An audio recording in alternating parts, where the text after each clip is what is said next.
Chapter 11. More and More Surprises.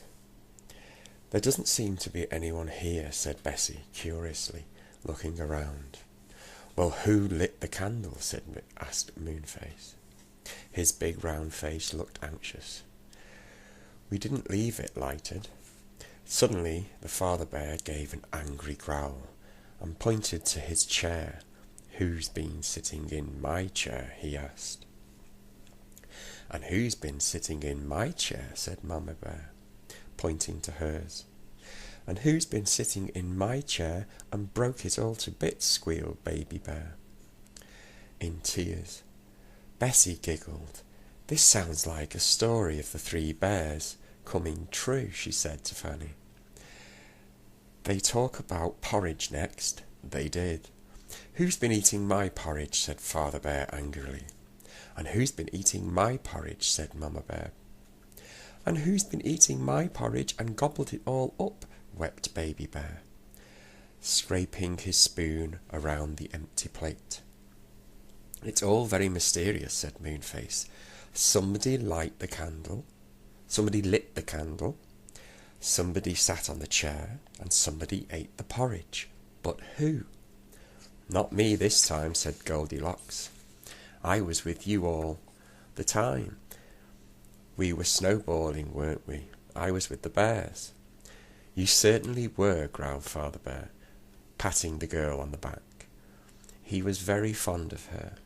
I wish we had found poor Joe," said Bessie. Whatever will he do in this horrible cold land?" "Do you suppose we ought to go out and look for him again?" said Fanny, shivering, as she thought of the ice and snow wind outside. "No," said Moonface decisively. "No one is going out of this cottage until we're safely in the woods at home. I'm afraid we can't possibly rescue Joe now." "What's that noise?" said Goldilocks suddenly. Everybody listened. Someone was snoring softly in the next room. "We never thought of looking there," said Moonface. "Who can it be?" "Shh," said Goldilocks. "If we catch him asleep, we can tie him up and make him a prisoner easily." "How do they know it was a boy?" Strange. Anyway, "but if he wakes up, he might be fierce." They tiptoed to the door of the bedroom. One by one they squeezed through. "Who's been lying on my bed?" said Father Bear, in a growly voice. "Shh," said Moonface crossly. "Who's been lying in my bed?" said Mother Bear. "Shh," said everyone. "And who's been lying on my bed and is fast asleep still there?" said Baby Bear. Everyone stared at the cot. Yes, there was someone there. Someone in a white bearskin. Was it a polar bear? "It's a white bear," said Moonface, half frightened. "Tie him up before he wakes," said the Father Bear. "He's an enemy now." Goldilocks got a rope out of the kitchen cupboard. Moonface went one side of the cot and the Father Bear went the other. The rope held between them. They nodded to each other. In trice both bent down, caught hold of the sleeper and twisted the rope tightly around him. "He's caught," cried Moonface joyfully. Joe woke up with a jump. Who had got him? Had the magic snowman caught him again? He began to shout and struggle. Moonface tied him even more tightly. And then Bessie and Fanny saw his face and yelled out loudly, "Moonface, it's Joe! It's Joe! Oh, it's Joe!" They rushed to the cot and flung their arms around Joe. The boy was too astonished to speak. He got out of the rope and hugged his sisters. "How did you get here?" he asked. "How did you get here?" cried Bessie and Fanny. "Come into the kitchen and we'll all have some hot porridge and milk," said Goldilocks. "We can talk then and get warm." So Joe went with the others, all chatting loudly about everything. Goldilocks laid out porridge into bowls and made some cocoa.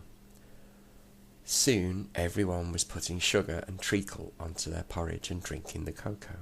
Joe poured some milk over his porridge and smiled joyfully at everybody.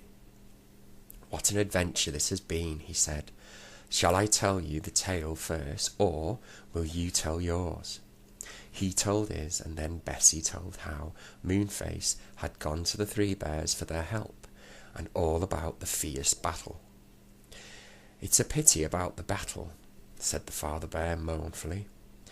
"The white bears are cousins of ours, and have always been friendly. Now they seem to be enemies. Let's hope they don't discover our cottage," said Goldilocks, eating her hot porridge. "Moonface, hadn't we better make some magic and get back to the wood?"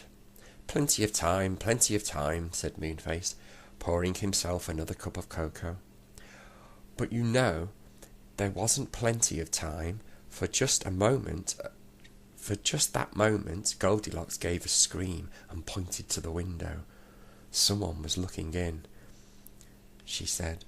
"Don't be silly," said Moonface. "I'm not," said Goldilocks. "I tell you, somebody looked in." "Who could it be?"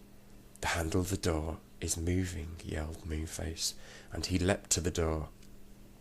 In a trice he had locked and bolted it. The father bear got up and went to the window. He looked out into the snowstorm.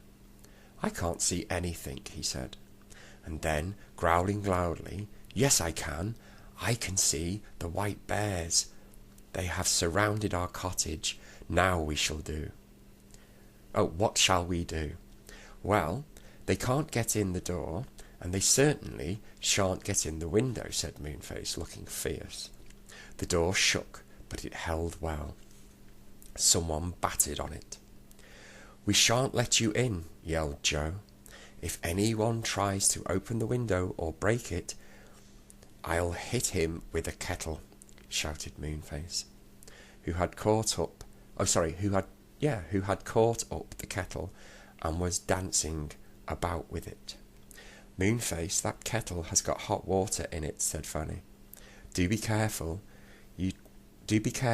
you drop some on me." "I'll pour it down the neck of any bear that dares to come in here," yelled Moonface, splattering the room with steaming drops. "Oh dear," said Bessie. "Hide behind the bed, Fanny. It seems to me that Moonface is almost as dangerous as the bears." The father bear dragged the big table across the door. Things were getting exciting. Joe and the girls were frightened, but they couldn't help but feel terribly thrilled too. Whatever was going to happen next? The big bears outside, said the big bears outside. But they couldn't get in the door or window.